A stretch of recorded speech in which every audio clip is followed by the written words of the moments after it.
I'm Ruby, and the reason for this webinar is kind of just to give young people, so people like me, an idea of different career paths in music instead of just being a singer or being in a band, because there's so many other alternative things you can do, but a lot of us have no idea, or we don't know that they exist. So, and also it's just kind of to get to know different people that have experienced that and kind of been in those different careers and fields and get to know them personally. So, oh, also Bryony, she's just going to be watching on. She's a member of BlueJam, so she's just going to be listening in. So yes, that's everything.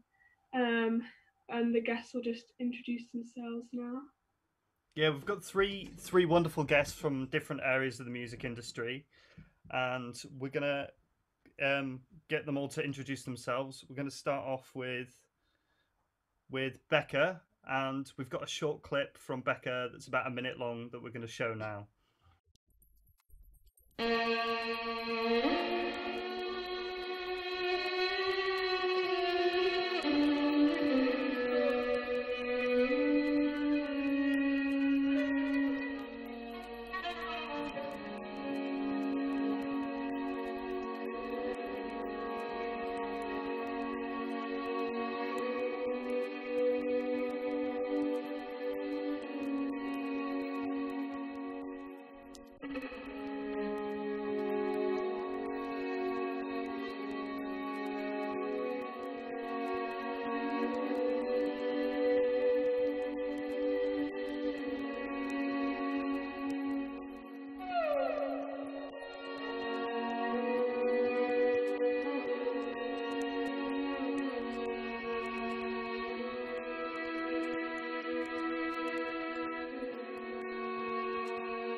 Great, that was awesome.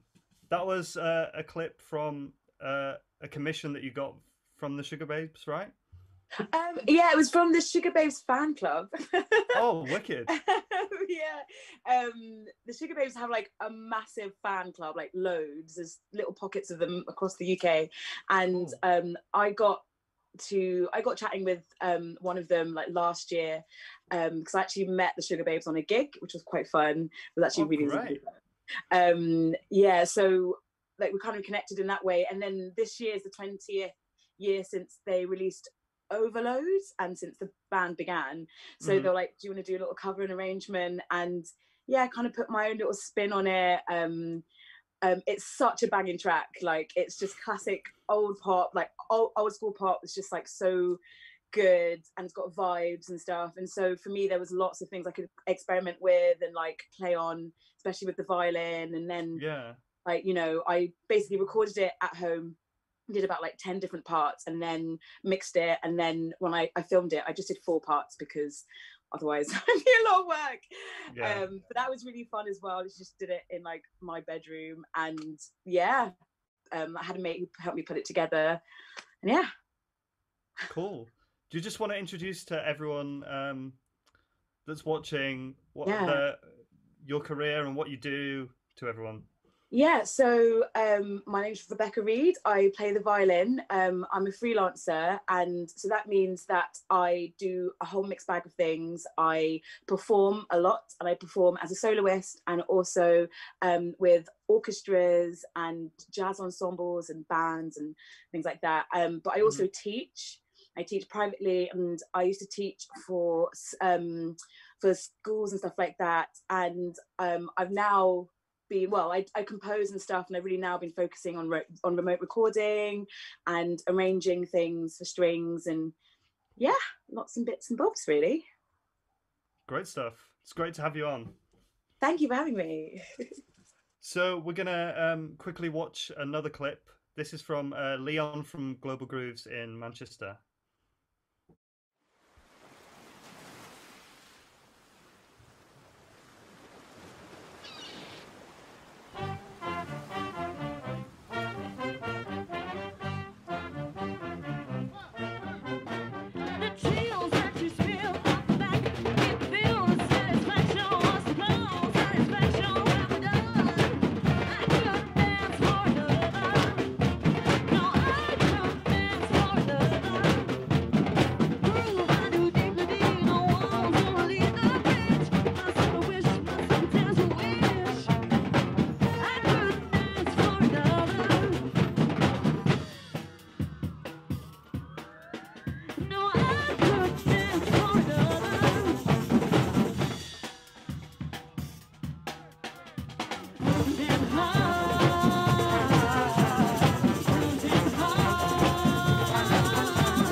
Wow, I'm sure everyone really enjoyed that clip. It's so bright and vibrant and funky and awesome.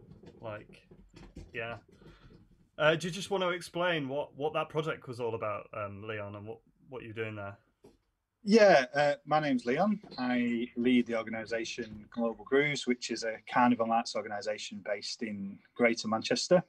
And that clip was from a carnival parade that we produced last year, at the end of last year, called Flock, which was part of a new festival called the Festival of the Sky in Cleethorpes.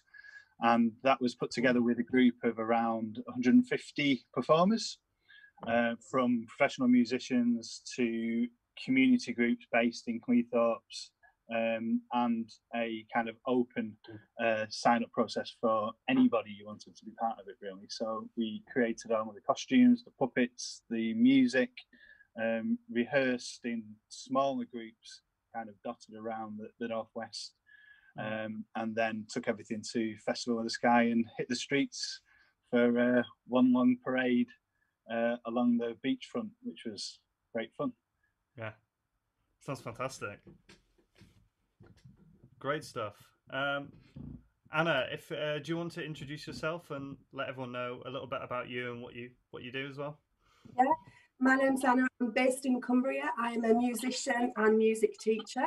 I play piano, saxophone, and I sing. Currently in a cover band as well as some solo material. I also compose music for children's musical theatre, as well as course tutor for the Level 3 music performance course at Carlisle College of the Arts. Great stuff. Well, it's great to have you all on and great to hear a little bit about what you all do. We're just going to hand over to Ruby for a little opening question and discussion points for everyone just to have a think about. Yeah, so I've just got a couple of questions. Anyone can answer these, just sort of put your hand up so we don't end up chatting over each other. So the first one is a very open question. How did you start in your field? How did you start with your career?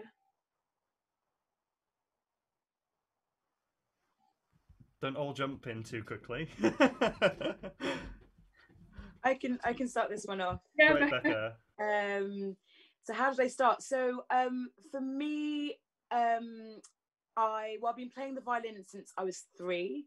So I've been doing it for a very long time, and I kind of always knew that I wanted to do that and like be a performer in some sort of way and do like music and stuff. So I kind of did all the things I was meant to have done. You know, I did all the Saturday kind of school things and went to music college, did my undergrads, and then I chose to like not do a master's or anything. I chose just to kind of jump straight in to the industry. One, because I couldn't afford a master's, and 2, because it looked way more exciting to do that.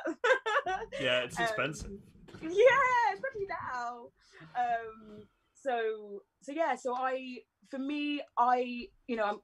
I'm classically trained, so that was what I thought I would be doing as a career, and I never thought I would be doing what I'm doing now and kind of mixing different worlds together and doing so many different kinds of things, and that just kind of happened from just getting involved and like collaborating with people that I hadn't met before and from different schools of music and thought and stuff like that. And yeah, it kind of just happened after a lot of work.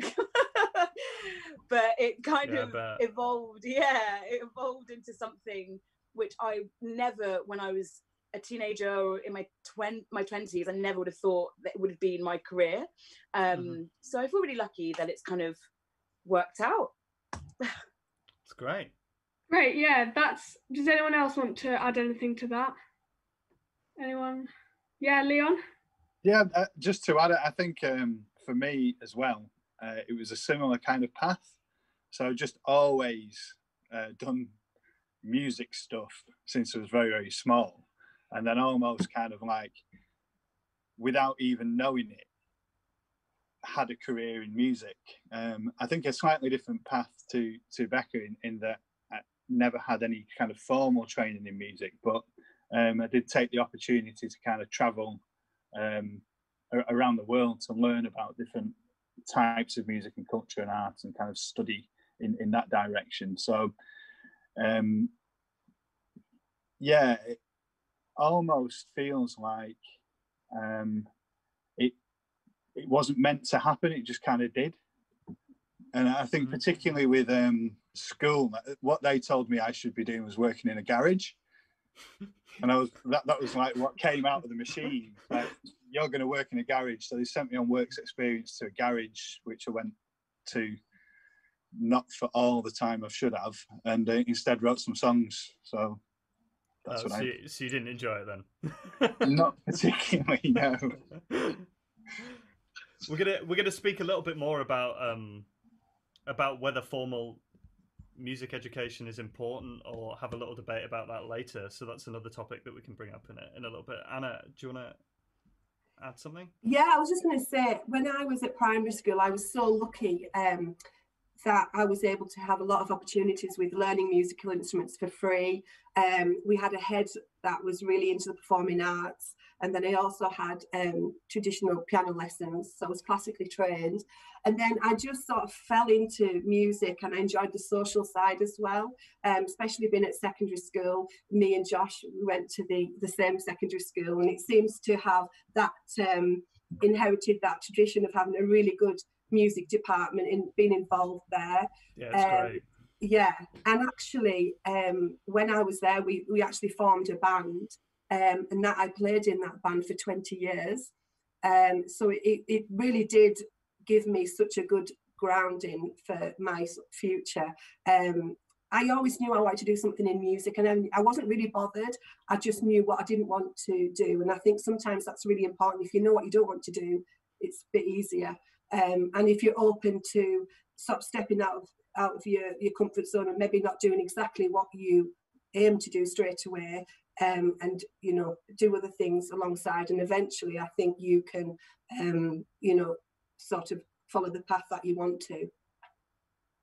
Yeah, that's great. And I actually go to that same school now as well, and the music department is still amazing. So we've got like three generations of musicians coming through. It's great, and that's kind of how I learned to do music, how to do any of it. Josh, do you want to ask the next? So we're going to start on some individual questions for various members on the panel tonight. So these first ones are for Becca.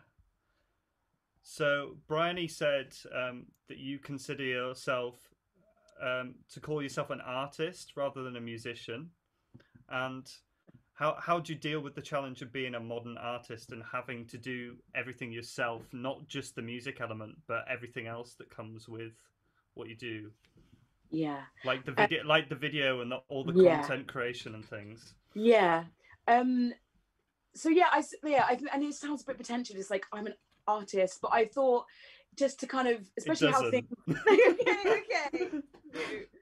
But I genuinely, especially now, because I think, you know, with everything that's happening at the moment, I was like, right, what do I want to do now? Because I can't do what I can't gig or, you know, even teach really in the way that I could do like 6 months ago. Mm-hmm. So it was like, I see it as when I'm I mean, we all know the pressures that, you know, posting on the gram and Facebook can create, you know, and like just feeling you've got this pressure, even though there's nothing there, but you've just, this is pressure. And so I wanted to change how I was feeling about it, especially during lockdown when everything was going online and it was just too much. And so I was like, right, if I see it as art and like me just creating fun things, whether it's just like a picture or a video or, you know, something funny or whatever, or like music, then I have a bit more control, and it's art. It's not just me trying to take a few pics so I can get 1,000 likes. Do you know what I mean? Which I've never got, but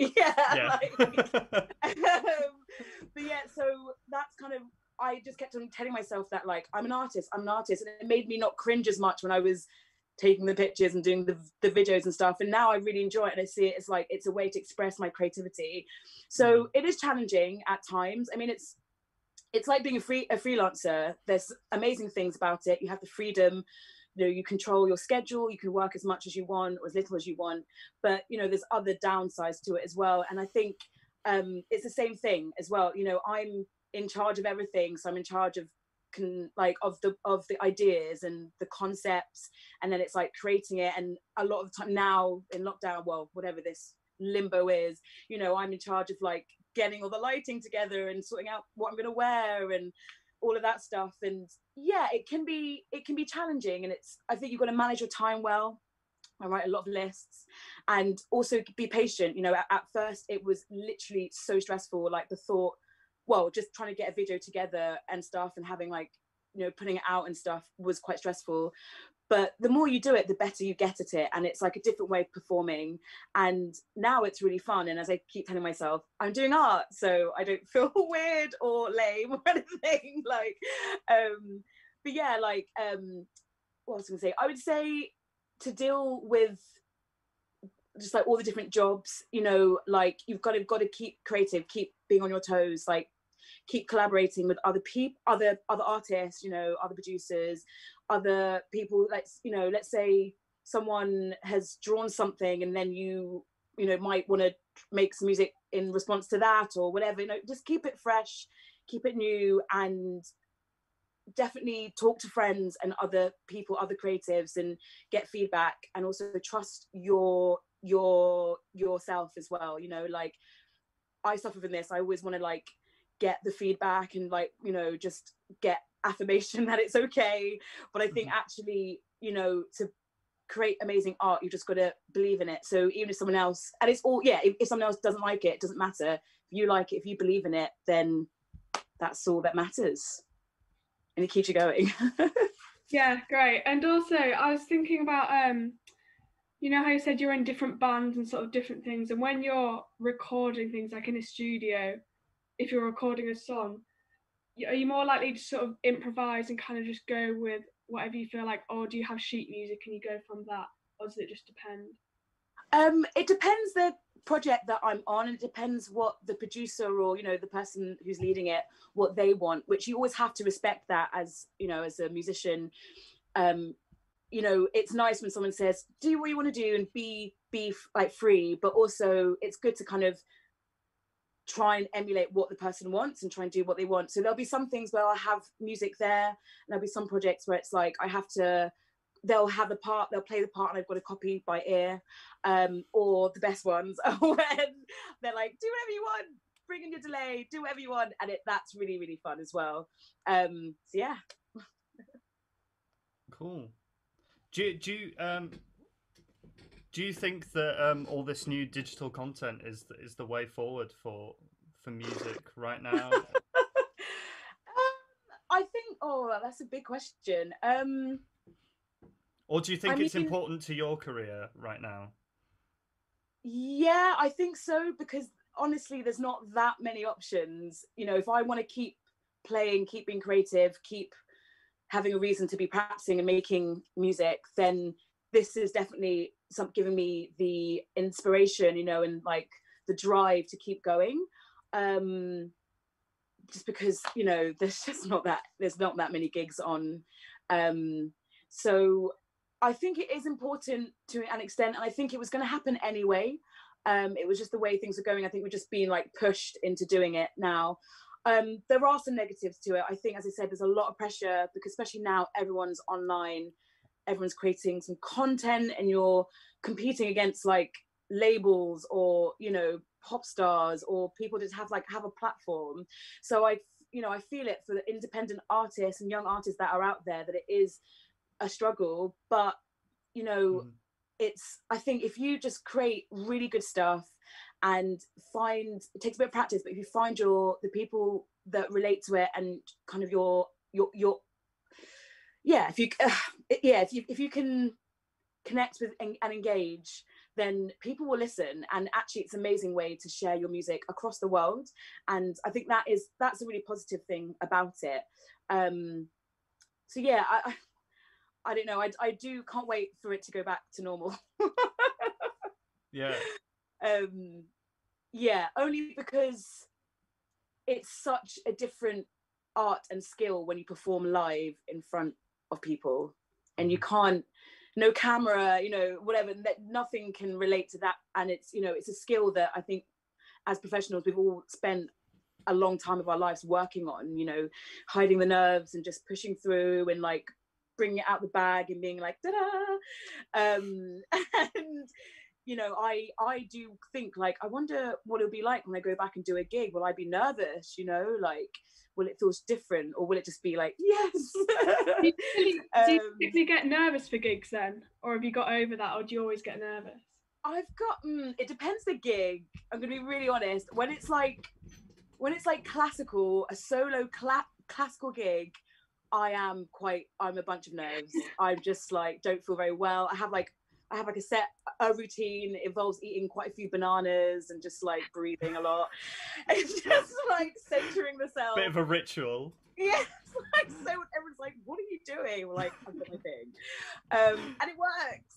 That took a lot of time to like establish what works, because at college I was an absolute mess. I was just, you know, sweaty palms, feeling sick, just forgetting what I'm doing, dropping my bow, you know. And obviously with time that doesn't happen.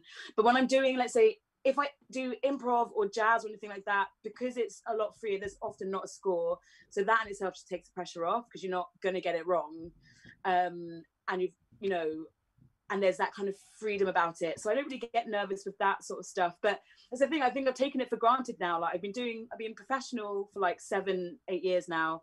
And I just expect myself to be fine going on stage. So when I was thinking about it, it was like, yeah, 6 months not playing like in front of anyone, that's quite intense to have. I don't know how everyone else feels about it. Like, you know, obviously it's going to be great to go back out there, but it is going to be like, I don't know, like where does everything go? Like, is this thing on? Like, how do I make things work? Yeah, I'll cross that bridge when it comes, I guess. Yeah, also, if anyone else wants to add anything onto any of these questions, just put your hand up, even if it is directed at someone, it's fine, just add in. Yeah, Anna? Yeah, I can totally understand where you're coming from there, Becca. With the cover band that I play in, we play for weddings, and obviously this year we've had them all postponed till next year. And it occurred to me the other week, I thought, gosh, am I going to remember what key the songs are in, and am I going to remember the endings that we've created? Because obviously when you gig every weekend, the format of songs can sometimes change, and you put your own slant in it. And I'm thinking, am I going to remember that I start that? Because I'm not the best at times anyways, remembering if I'm the one that starts the actual, so, and it's such an important thing, so I totally understand. I think most musicians will empathise there. I think so, I really do. Yeah. I think the next sort of set of questions is for Leon. We've just got a question from the floor, actually, that Mel Aspinall has asked. She says, "Hi, I've always played music and studied a part of it as my degree, but found it difficult to get a job in the music industry. What advice do you have to get a job in the industry, going from finishing your degree and going out into that kind of void?" Anna? Yeah, Anna. Yeah. I was just going to say, getting involved in as much as you can. And I always say to my students, you know, whatever qualification you're doing, the end certificate is secondary. It's the people that you meet wherever you're studying. So networking is massive. And if you're prepared to do one particular job, it will probably more than likely lead to another one, because a lot of it is word of mouth. You very rarely find that a job, apart from potentially teaching, is listed, advertised somewhere. A lot of the gigs I've got, and when I've depth for bands, it's through word of mouth, and that, oh, I've heard, you know, Anna can do this, whatever. Let's get in touch with her. Can you do it? So what I would say is getting involved in many different things, even if it's not your first choice, because it will lead to something else. And whenever you meet people, always make a little note in your head, thinking they'll probably come in handy one day. I need to make sure I stay in touch with them. And be interested in people that do things differently to how you do them. And I think as you get older, you appreciate that more. You know, just because, you know, I play in a cover band doesn't mean everyone should play in a cover band. You know, just because I play a certain style of music, you know, so it's appreciating everybody else's contributions. Yeah, be nice to people, because you never know when you need them. I definitely agree with Anna there. Yeah, like the networking thing, that means, I think that's more important than the actual degree. Don't tell anyone I said that, but it's really true. Like, you've got to, even if you're not like, even if you're a bit of an introvert, or like, you know, you're not up for like going out, you know, you've got to commit to it and just try it out and meet new people. Just, you know, go up to someone new and be like, what do you do, and chat. And most creatives are really nice, you know, and like we'll have stuff to chat about. So yeah, that's definitely the way to like go about it. And yeah, always be nice, don't be mean. Yeah, I think I absolutely agree. You know, echoing that, network, just it's all about the network. It's all about who you've met, who knows you, where they are, what they're doing, what they're up to. For that idea of networking for me is just terrifying. Like, come to this networking event. I'm saying network, but I never go. But the way I got around that was just by playing music with people, and just carried on, just played music with as many people as I possibly could in any environment I possibly could. Loved every minute of it. Got a load of practice in, learned my trade by busking on the streets or doing jam nights or whatever it might be. But through that process, you meet so many people in the audience and in the bands that you work with, and they'll all remember you. And it's about kind of making sure that you remember them as well.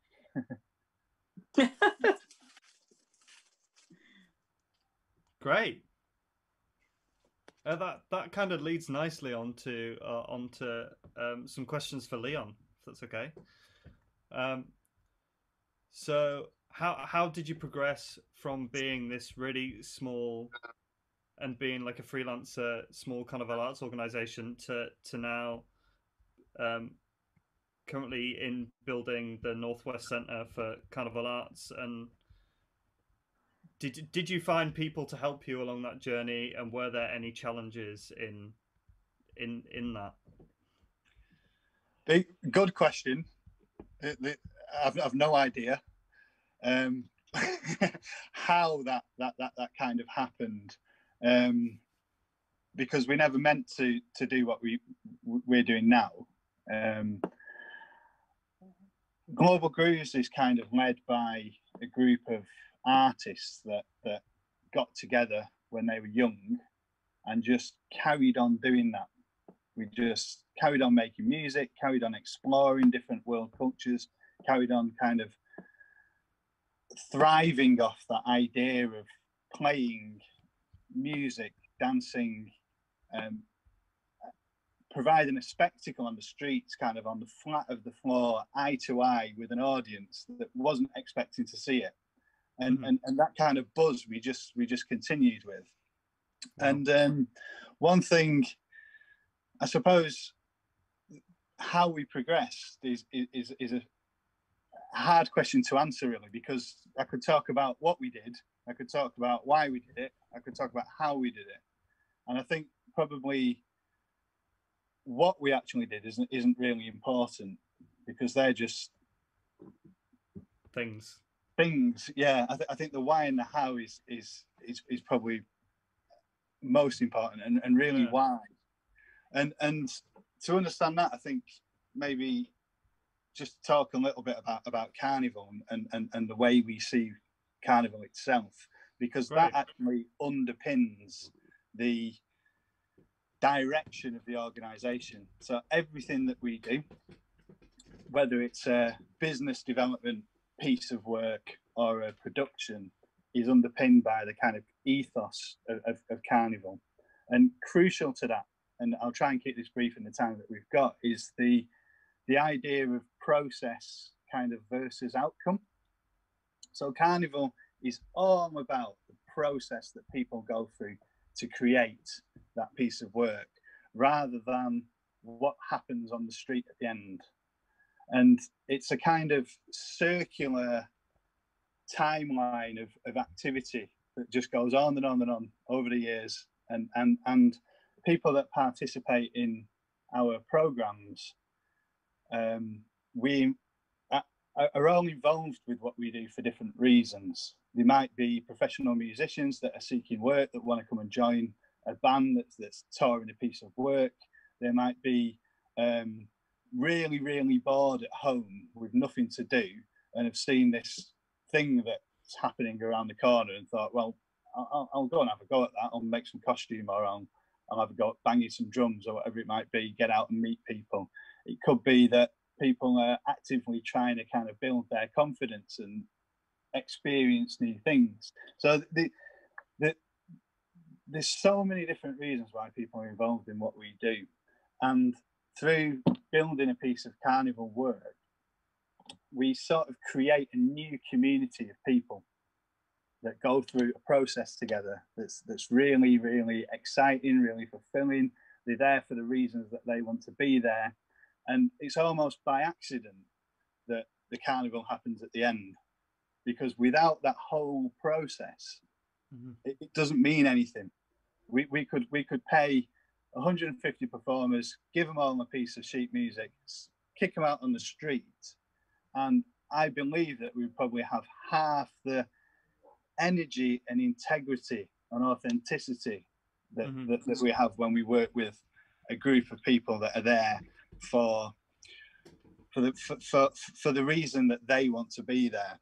And when we started to build Global Grooves, it started to feel, rather than like an organization, it started to feel more like a movement.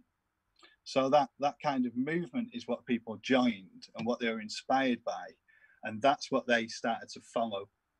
And the way that we grew from being a few freelancers in a community centre to building the Northwest Centre for Carnival Arts is the people that we had around us are the people that made that happen. And they believed in that vision, and they believed in that idea of the change that we can make by creating art that's accessible for everybody.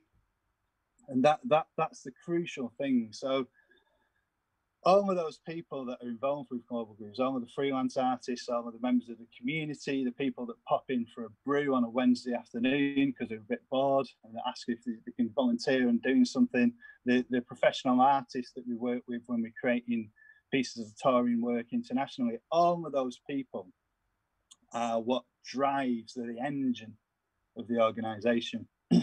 And what I think is crucial is that although we're all travelling to the same place, we all believe that music and arts and culture is crucial to building and strengthening communities. We're all actually there for slightly different reasons and on a slightly different path. And it just happened that we had the skills and expertise and different types of personalities that fell into place and filled all of those bases that we needed to become an organisation. And when we realised that we were an organisation and not just people playing music together, it freaked us out a little bit, because all of a sudden we felt like we needed to ask permission for what we were doing, where all the rest of the time in our lives we've never needed to ask permission to do anything. In fact, we went out on the streets even when people told us that we couldn't. But all of a sudden, we've got a structure around us that means we have to behave in a certain way. And what we tried to do, and I think what we're still doing, is made sure that we kept hold of those kind of key values and principles of authenticity, of vision, and sharing that vision, of influencing people in the right way, awareness of our environment, kind of the integrity, and that kind of idea and that movement of Global Grooves really hasn't been a kind of chore to build. It's just kind of happened, and it's fallen into place, and it is the people that made that work. Wow. Yeah, that's great. Sorry, can I just jump in quickly? We've had another question from a viewer. She's called Francesca. It says, hello, what have been the biggest challenges for you as musicians during lockdown, and what have the most useful tools or skills you've picked up been during this time? This is for anyone. I suppose I can start, and then everyone else can jump in. For me, having all of a sudden been the leader of an organisation and having staff and bills to pay for other people than just myself, the biggest challenge for me has been trying to work out how to keep that organisation afloat to be able to support everybody else, and that's been quite a stressful job to do. However, I think again it's kind of what we've managed to do is adapt to the environment that we're faced with. So we've used digital, we've used snail mail to post out like creative packs to people. We've connected with partners. We've run back to work schemes for people that have been laid off work. We've looked at other ways in which we can support our community that aren't necessarily directly the same as we did before. And I think it is that kind of understanding of throughout anyone's career in the arts, I think it's being able to adapt to kind of changing landscapes and changing and challenging environments that you're faced with, and COVID just happens to be one that's a bit more challenging than most. Yeah, would anyone else like to add anything? Should we move on? I think Becca kind of touched up on some of the stuff that she's been doing, but if you want to add anything. Yeah, so the challenges were obviously, you know, like losing every bit of my work and stuff, and just not being able to perform in front of people in a live way. That was pretty hard. I mean, yeah, it's been challenging. It's also been like great in some ways. It's been quite productive because I've not been distracted by work and traveling a lot and stuff for work. So I've been able to learn new skills, which has meant that I've been able to keep surviving as a business and as an artist and stuff. So for me, it was getting into remote recording, releasing music. You know, I did lots of like kind of webinar chats where I was watching and like, you know, just about PRS and PPL. You know, I'm sure everyone knows those horrible words, but like understanding all of what that stuff meant and like how I could then use it to try and make money, you know, or try to keep things going. So there was some, you know, there was some bad things to it, but there were also some good things, and I definitely have learned a lot. I'm not gonna lie, like it has been a very informative like 6 months, and I honestly don't think I would have learned any of that stuff if it hadn't had happened. So, you know, there's always a silver lining to things like this. I know it's been really difficult for a lot of people. So yeah, the positive thing is that like I have learned a lot, and I found ways of kind of adapting and like changing myself as an artist and what my business does and what I do. So yeah. From a teaching perspective, I guess it's different because I was employed. So financially, I was in a more comfortable position, I guess. But what my challenge was trying to teach a group of music performance students who like coming into the classroom, they like collaborating with each other, making a noise. They chose to do music because they didn't want to sit behind a computer in a way. And then all of a sudden, lockdown happened. And we all had to adjust, and it kind of forced my students to explore those digital platforms, and we set projects for them. So once we'd got them up on whether it was Zoom, I think everybody went onto Zoom. It crashed everywhere, didn't it? Because everyone was using it. And so we had to get used to Zoom and making sure people knew how to turn the videos on and whether they were on, off, and everything like that. So once we'd overcome those issues, it was setting them things like being able to, can you record a track remotely using your iPhone? And the music production students who do a lot of collaboration with our music performance students, they did some really, really great work. So it kind of forced us into that, but out of that has come some stuff that we're actually going to keep, because we just feel like it's really important for musicians to have that sort of knowledge to be able to work more digitally, more remotely. Sometimes it saves time, it's less, you know, it doesn't cost anything because you turn your computer on, you don't have to pay to travel, you don't have to hire, you know, meeting rooms, but obviously it's very difficult because nothing actually replaces that feeling of getting together within a rehearsal room and having a jam, and you know, that sense of live music. You can't do that. We've tried to do it on Zoom. I don't know how, you know, when these celebrities were putting all these things on, and there's the teacher going, oh my God, yes, we need to do this, we can do this.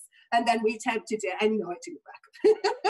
And so me and my colleague Mark were like trying to work out, right, how can we get this done? So we ended up cheating and doing the pre-recorded, which I think a lot of the celebrities would do that. Because of the time delay, you just can't do it. So for me, yeah, it was helping the students face challenges in a different way. Yeah, great. And Leon, I've got another question for you about artists and how, well, and different acts and stuff. How are you able to find acts and artists and just everything for your carnivals, and where to look for them? Where do you even begin? And just to add, and like the sort of events that you put on at the Vale, as well. So, sorry, what sort of events? So how we find artists for the events? For the events and carnivals and artists to work with and acts and things. Yeah, we work kind of across sectors really. So we do work in theatres, we do international work, we book acts for gigs and things like that. We also book artists to perform as part of productions, and also book artists to work in schools, to work in education. So we work with a lot of artists every year in various different forms. And I think probably kind of echoing what we were saying before, usually we'll know somebody who can do what we want them to do. And if we don't know, we'll ask somebody that we trust. So again, it is about that network, and I'd say 90% of the artists that we work with have come via recommendations, or because we've gone out and kind of seen people performing or doing something that we've wanted to engage them in. The 10% that are kind of left over, usually it's because it's a specific skill that we need, and in that case we will put a call out for the artists around the network and they'll apply. So it won't necessarily come as a recommendation, so there'll be some sort of application process for them to join that particular piece of work. We try our best to kind of work with as many different and diverse artists as we can, but where we're based in Tameside in Greater Manchester, there is limited kind of arts infrastructure and things happening anyway. So we often end up calling upon the same local artists if we're doing something in a local area. But yeah, really, it is about that network, and it's about kind of everything that we do, we want to do as well as we can. Yeah. And to kind of minimize that risk as leaders of an organization, a recommendation is the best way for us to do that. So that's usually how we choose the artists that we work with. Does that make sense? Yeah. And also, sorry, in the last webinar that I did, I hosted one a few weeks ago. Probably majority of the questions were answered with networking, socializing. Like, it's pretty much everyone gave that sort of answer, as it's so important. So yeah, that's obviously a very clear message. I think the next sort of set of questions is for Anna. Yeah. So how did you get into teaching, and how rewarding is teaching for you as a teacher? I was actually asked. I started off just 1 hour a week teaching keyboards, and it was from, believe it or not, my old music teacher. And I started off there, and then I just I don't know, I obviously enjoyed it and I just got offered more hours. I think what you've got to realise is whether you go down the path of doing your degree and, don't expect a job straight away in music. You often have to do something else to sort of earn your living, if you like, and then do sort of music on the side, then eventually it will sway and eventually you can do more music and things like that. And even now, a lot of people are still, they've got another job just to sort of help subsidise their income with their music side of things. So yeah, I just continued there. That was when I was 22. I was also teaching piano at home. I just knew that I would rather make money from music than do some other. I worked in a sweet shop at a local holiday place, and I just thought I can't do that forever, So and I was doing my work in the cover band, and we were also writing original material. And I think a lot of people say, how do you finance if you want to go into a recording studio? Well, if you're doing covers, then it'll help pay for you to go in the recording studio or to buy gear. We did gigs we did gigs where we saved all the money. We got a loan out to buy a big PA system because at that stage a lot of clubs didn't have their own PA system, so we had to take all the gear. I know you were discussing that last week, because now a lot of places do have PA systems, which is absolutely fantastic, because it means a lot of musicians out there, if you don't have the gear, can go out and get the gigging experience. So I've been teaching like that. I absolutely love my job because of the nature of it's a vocational qualification. We can kind of write it around what students want and what is needed in the industry, if you like.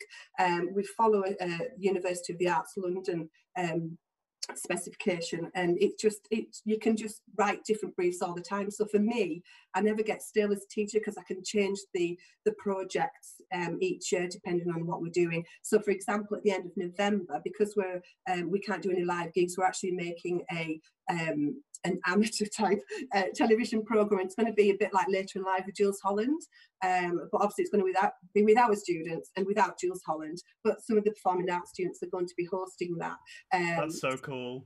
Yeah, I'm really excited about that. I'm a bit daunted. We had our meeting today and all the students were asking questions, and I'm thinking, how we're going to do this. It started off with just maybe somebody on the camera just filming it, and then we've got everybody else involved, and it's going to be really good, hopefully. So I do feel really privileged when I'm working with students that coming in and performing, and they're so good. I mean, and obviously Josh worked with you, made you play a trumpet. You didn't want to, but I made you. So that ended up being a great show. So I get a lot of pleasure. I think if you enjoy teaching, it's the main thing. If you don't enjoy teaching, don't do it, because I don't think the students will not get that sort of productive vibe from you, and so I feel really honoured that I can do the job that I do. But the good thing is I can also go out and gig, and I've also composed for children's musical theatre. I actually started, I know Becky, you mentioned you didn't go down the master's route. Well, you might do by the time you get in your mid-40s, because I decided, you know what, I'm going to do a master's, a bit of time for me, and it actually forced me, because I felt as if my creativity had gone a bit stale with teaching. That's the one thing, if you teach too much, you end up forgetting about all the other things, why you went into teaching, I guess. So I decided to do a master's part-time, and from that I've been able to write original score for a children's musical theatre thing that we're hopefully going to get published. Wow. And so I feel as if I get the best of both worlds. It's good. Yeah, that's great. We just had another question from one of the viewers, from Sophie. And she says, following on from this, what is the best way to network in a pandemic, aside from I don't know how to say that. LinkedIn. LinkedIn. I always see it, but I never know how to say it. Okay, etc. Are there any specific music or artist groups to look up? Thanks. I'm interested in music or arts journalism. This is for anyone again.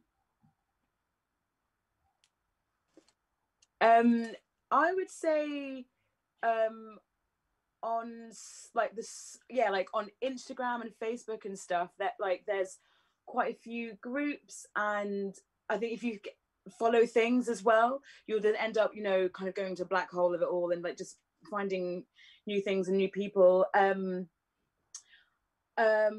Oh, I mean, that's a really good, that's a tricky one. I would say use the internet as much as you can. If you can, maybe share some of your own art, and then you'll get other people who are artists as well who will respond to it, and that's a good way of like connecting. Or if you see something like a video or like a track that you really like the sound of, or, you know, message them and be like, do you, especially if you're into the journalism side, be like, can I do a little write up for my blog, you know, or like, can I, you know, do you want to, I don't know, you know, do you want to chat about it, or like, can we collaborate in some sort of way? And especially now, most people will be like, okay, yeah, I've got a bit of time, yeah. Yeah, I would say when it was summer, I'd say go to the park. There were quite a few like jams in the park, and, you know, there's all of that fun stuff going on. But now it's gonna get cold, so don't do any of that. But yeah, I think the gram and Facebook and Twitter, yeah, like I don't know about LinkedIn as much. I thought LinkedIn was more for like commercial sort of business stuff, or like what's the word? Corporate, there we go. Yeah. I think it's more of that sort of side, or if you know, but yeah, I'd say if you're looking at the kind of creative thing, like, you know, making stuff and looking at other art that other people have made, Instagram and Facebook are probably the best for now.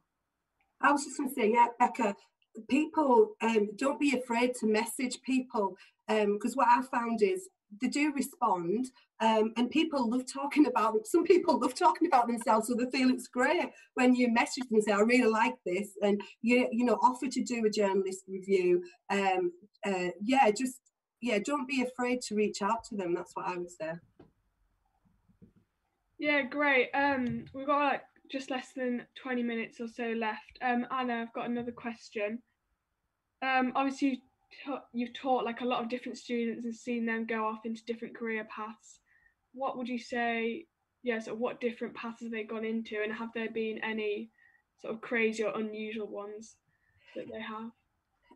Well, the great thing about Facebook is once they leave, you get all these Facebook requests, and it allows me to follow what they're doing, and it's fantastic. And apart from the obvious ones, where, because a lot of them are going out gigging, I love seeing it where, you know, I wanted to do a pub at Christmas and here's Josh in his duo gigging, and I love seeing that. Probably another kind of pathway to go down, one of my old students, Roxanne, she's actually gone into music therapy, and she works at the Haven House Children's Hospice, and she often either appears on the BBC News, or there's always you know, things that she's advertising, and I just think, you know, when you study music, it doesn't have to be being a rock star, being a pop star. So yeah, so she's gone down the music therapy route. I've got another student who when he left, he went to study music journalism, and that's great. So there's lots of different ones. Then we have some students that go on and to the Royal Northern in Manchester, and singing in choirs, and I think, yeah, as I said earlier, you're not always going to go into your full-time job straight away, but most of them do leave gigging. I think the main thing for me as a teacher on the course and as a musician is, it's okay, yeah, you can do all the classroom stuff, you can teach the music theory, the context of music, the history, you know, how rock and roll's, you know, but if you're not out gigging, that's the one thing, gigging experience you can't teach. You just have to get on and gig.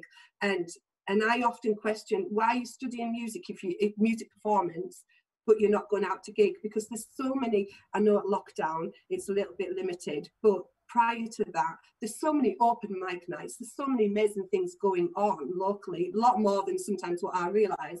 So get yourself involved. But even in lockdown, you know, I was encouraging students on the Thursday night when it was a clap for the NHS.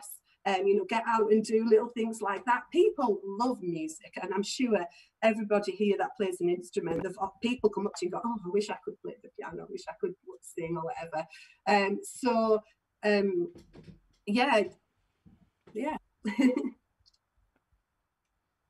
Yeah, great. We've got a few open questions next, which is just for anyone to answer. We'll see how many we get through before we run out of time. Yeah, cool. But yeah, Josh, do you want to go ahead? So this is one that I've been thinking about personally.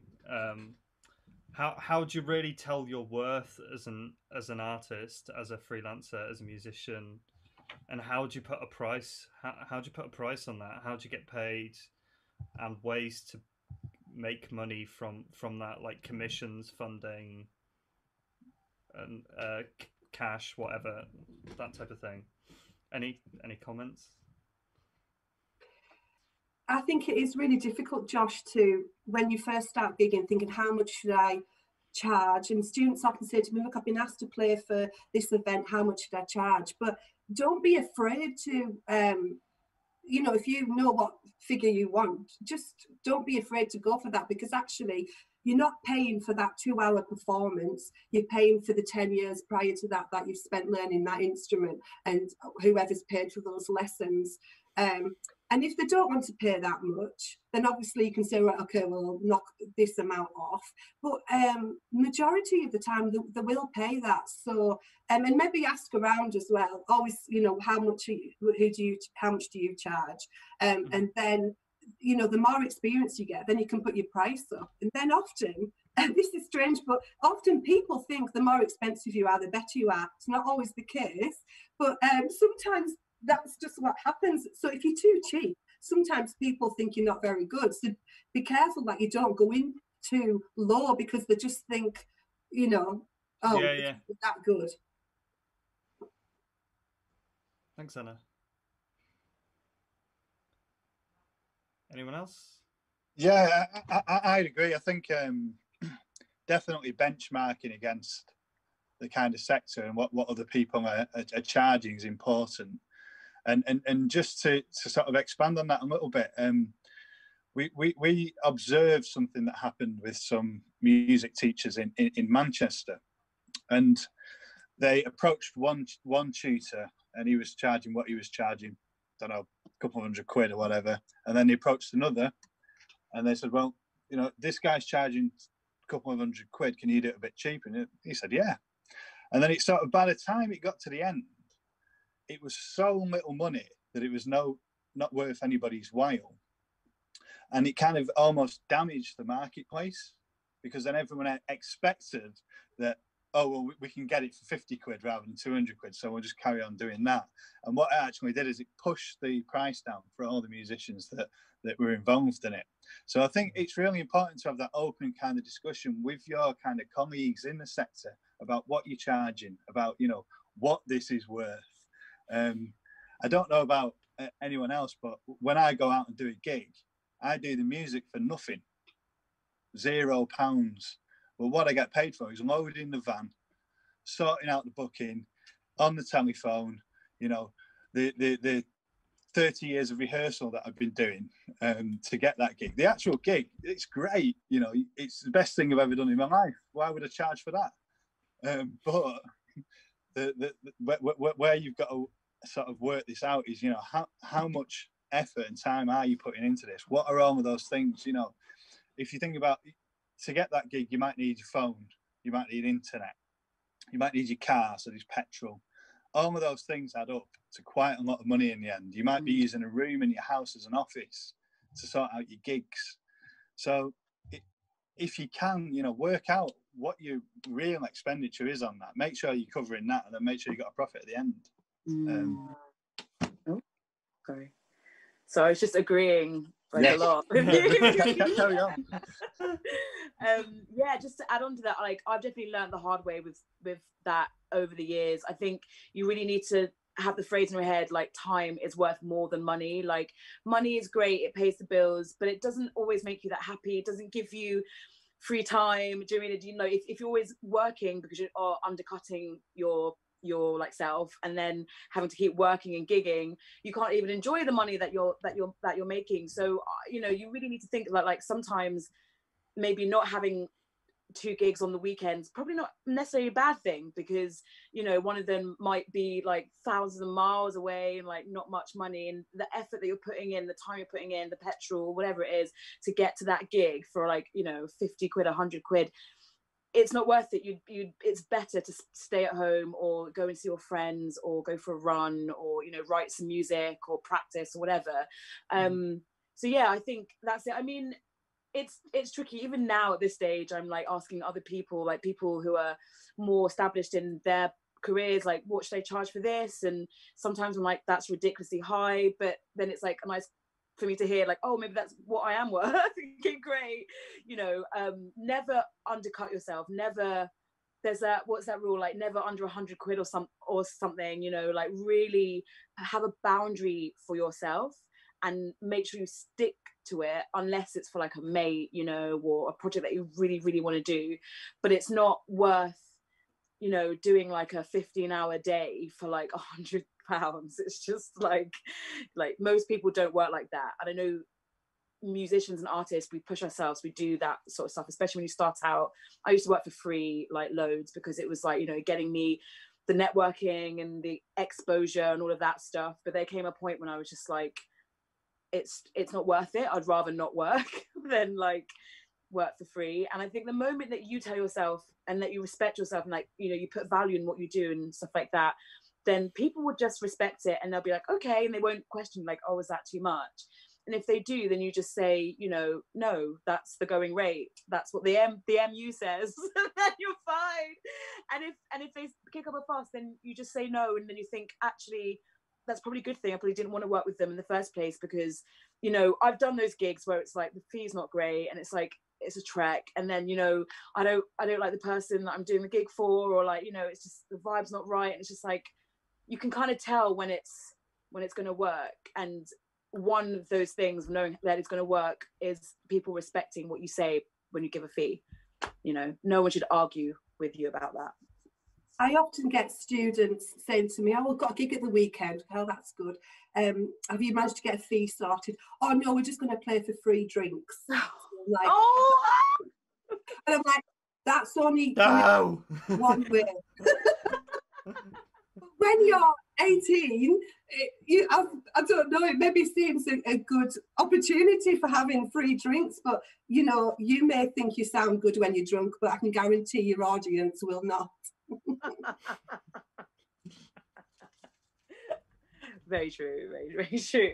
I think when you're like 18, I think, you know, it must be tricky to like negotiate the prices, you know, and I think I get it, you know, you're young, you want to just kind of get out there, you know, a lot of young artists are still living at home or like got some support in some way, so that sounds like a great deal, you know. But, you know, as an adult, I have had those offers. I'm just like, are you for real? Like, what is this? But, you know, think about it, every time that you work for free or that you will work for like £10 or whatever, you're undercutting it and you're making it difficult for everyone in the industry, you know, like because they'll be like, well, you know, that 14-year-old said they could do it for like a £5, and it's just like, yeah, but that's not how it works, you know. So I think, yeah, like just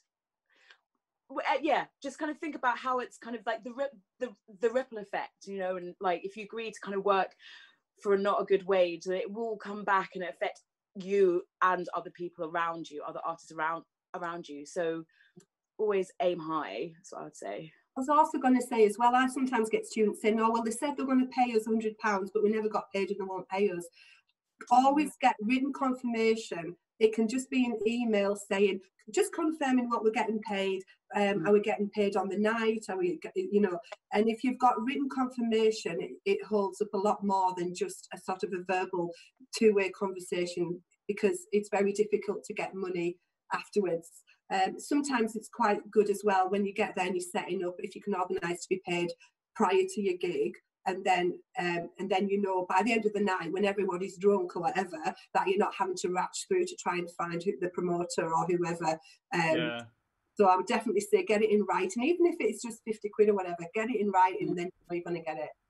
Yeah, it's also good to train yourself. Like if you start, even if 50 quid or just like small gigs, small things, you know, you're going to be doing this for like the rest of your career. You're going to be managing your business, so you need to start from the very start, like doing those things, because they become a habit, and then after a while, you know, it's just part of what you do, and it will just be really easy. Whereas if you don't, you're kind of a bit like free with it. Then when you get the bigger gigs and stuff like that, then it's like, I don't know how to like juggle all this and organize it and stuff. So Yeah, you know, definitely start, you know, start planning it, and make sure you have your invoices, and as Anna said, like getting a contract, even if it's just on in an email, and if you can maybe get a deposit, you know, then that, you know, if that person's really committed, if they're willing to pay a deposit beforehand. And it means that even if the gig is cancelled, especially now when things are so rocky, even if it gets cancelled, at least you've had a little percentage of your fee, and you can at least pay the band or pay yourself or whatever. Yeah, great. I think that's probably it for questions. We did have a few more, but we've not got that long left. So if anyone would like to shout out any of the guests, if you want to shout out any upcoming projects or your social medias or anything that you want people to know about. Yeah, Leon? I'd like Josh to plug Future Leaders that will be happening next year. Future Leaders was the best opportunity I've ever had. I went and worked with 40 other young people from around the UK, and on our year it was from around the world. For the first residential, we had, was it 10 other young people from worldwide that joined us, something like that. And it was amazing, and I learned so much. I did so much playing with various different tutors. I learned loads about business, about well-being, all sorts of stuff. And they've just opened a new, I don't know whether I'm allowed to say, am I allowed to say this? Yes, carry on. Am I allowed to say this? What's really exciting for me is that now they have a new brass strand to Future Leaders, which I hope I can come back and take part in. Wink, wink, wink. And I encourage everyone to go and do it, whatever you do. Yeah. So if you go to the Global Grooves website, check out Future Leaders. It's a youth arts training program for young people, based over around 12 months. And it's an incredible thing, isn't it, Josh? Amazing. Met so many amazing people. Becca, do you want to say anything? Say what your Instagram is or anything? Yeah. So I'm on Instagram and Facebook. It's at Rebekah Reid Violin, which is BEKA and then violin. What do I have? So I've got a few, I've got just so many random things going on. I've got a few kind of like online releases that are coming out over the next few weeks. If you're interested in like seeing some more kind of video things I've done, then that's coming out. And I run a band, a loop pedal collective called TAP, TAPP, and we've got another single coming out in the next few months and a video as well. That's kind of coming. Great stuff. Anna, do you have anything you want to say? Yeah, just if we've got any viewers that are keen to study music, in Cumbria, at Carlisle College of the Arts, you can study music or music production. It's a hub of creativity, meeting students that are into a variety of different genres of music. It's a qualification, so there is the academic element. It's not just all sort of practical creative side of things, and as I say, it's not about the qualification at the end, even though obviously if you want to progress onto university it does allow you to do that. It's about the people that you meet on there and who you'll probably keep in touch with afterwards, whether it's, you know, if you want to, you know, form a band, anything like that. So yeah, if you do want to study music, instead of going to school or staying at school at sixth form, and that may be for you. I mean, Josh can probably say a bit more about the programme as well because he studied there. But yeah, school isn't for everybody. If you want a sort of a stepping stone between school and university, it's a great chance to get that experience. Great. Thanks very much for coming on. It's been a pleasure to have you all on here speaking about all your experiences and careers and loads of other things. I'm just going to plug our next webinar, which is happening on the 7th of October at 8:30 on BlueJam's Mixcloud, and this one's going to be called Music and Emotions, the link to well-being, talking about the various uses of music and the impact it has on our well-being and different emotions and things. And if anyone watching would like to watch this webinar again, it'll be up on the BlueJam Arts YouTube page, hopefully soon. And also BlueJam does have a Facebook page and an Instagram page. They're both just called BlueJam Arts, so you can go and visit those. Thank you everyone for coming. It's been really great. I hope everyone watching enjoyed as well. That's everything for today. Thank you very much. Bye-bye. Bye, guys.